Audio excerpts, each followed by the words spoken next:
A message from the Sea Corps headquarters. All Merryweather trespassers will be neutralized. As you were, gentlemen.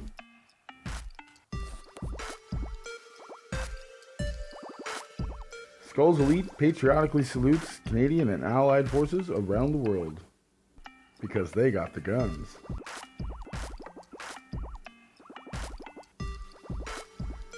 Hey, it's the Skull from the SKULLZ Elite crew. We're here with another fine episode of The Art of War. This time around, though, we're going to have a special Xbox 360 edition as taken with the video capture card on the PC. Hope you enjoyed this episode and like and subscribe at the end of the show.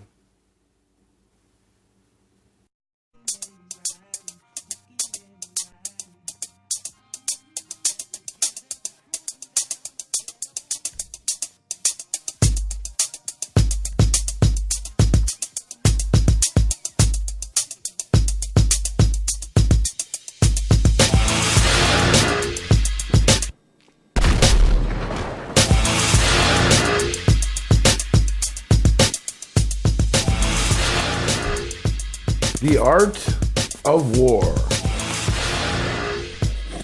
Chapter 9. The Army on the March. Sun Tzu said, "We come now to the question of encamping the army and observing signs of the enemy. Pass quickly over mountains and keep in the neighborhood of valleys.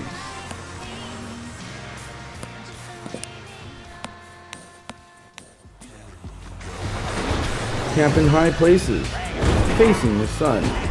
Do not climb heights in order to fight. So much for mountain warfare.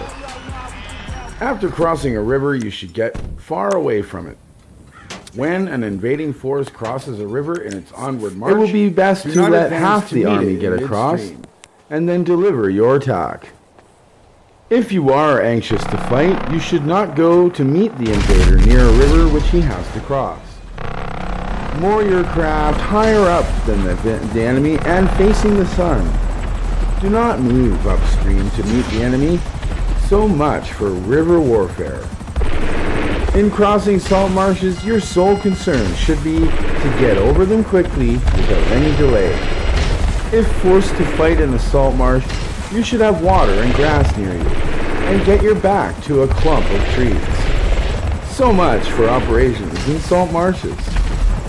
In dry, level country, take up an easily accessible position with rising ground to your right and on your rear so that the danger may be in front and safety lie behind. So much for campaigning in flat country. These are the 4 useful branches of military knowledge which enabled the Yellow Emperor to vanquish for several sovereigns. All armies prefer high ground to low and sunny places to dark. If you are careful of your men and camp on hard ground, the army will be free from disease of every kind, and this will spell victory. When you come to a hill or a bank, occupy the sunny side. Occupy the sunny side with the slope on your right rear. Thus you will at once act for the benefit of your soldiers and utilize the natural advantages of the ground. When, in consequence of heavy rains up country, a river which you should wish to ford is swollen and flecked with foam, you must wait until it subsides.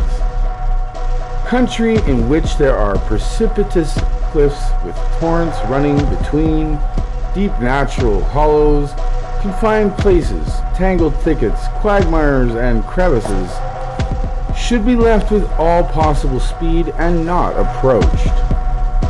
While we keep away from such places, we should get the enemy to approach them. While we face them, we should let the enemy have them on his rear.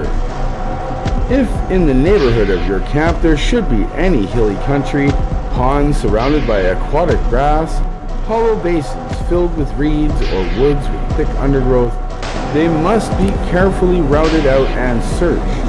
For these are places where men in ambush or insidious spies are likely to be lurking.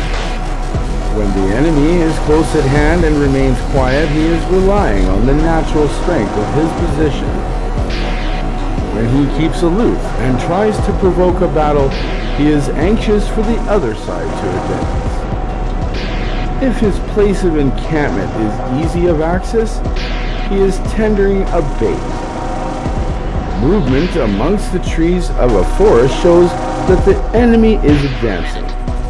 The appearance of a number of screens in the midst of thick grass means that the enemy wants to make us suspicious.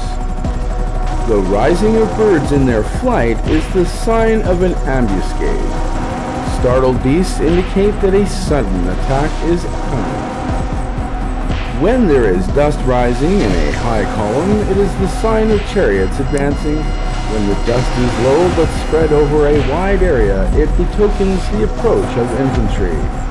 When it branches out in different directions, it shows that parties have been sent to collect firewood.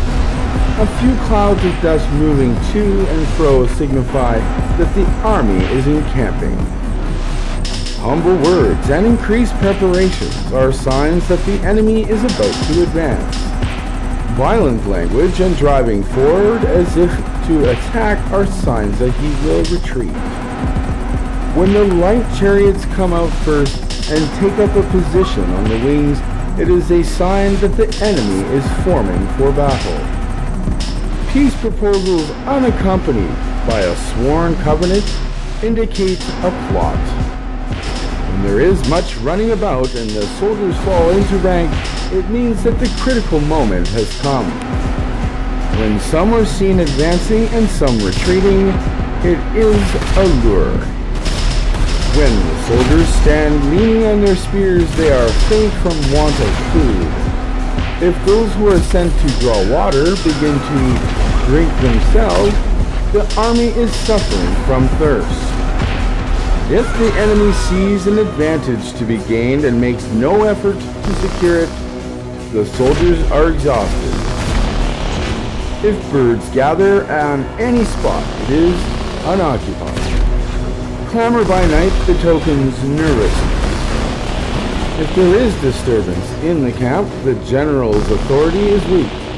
If the barriers and banners and flags are shifted about, sedition is afoot. If the officers are angry, it means that the men are weary. When an army feeds its horses with grain and kills its cattle for food, and when the men do not hang their cooking pots over the campfires, showing that they will not return to their tents, you may know that they are determined to fight to the death.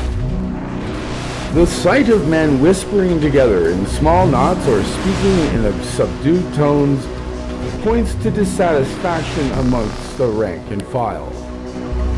Too frequent rewards signify that the enemy is at the end of his resources. Too many punishments betray a condition of dire distress. To begin by bluster, but afterwards to take fright at the enemy's numbers shows a supreme lack of intelligence. When envoys are sent with compliments in their mouths, it is a sign that the enemy wishes for a truce.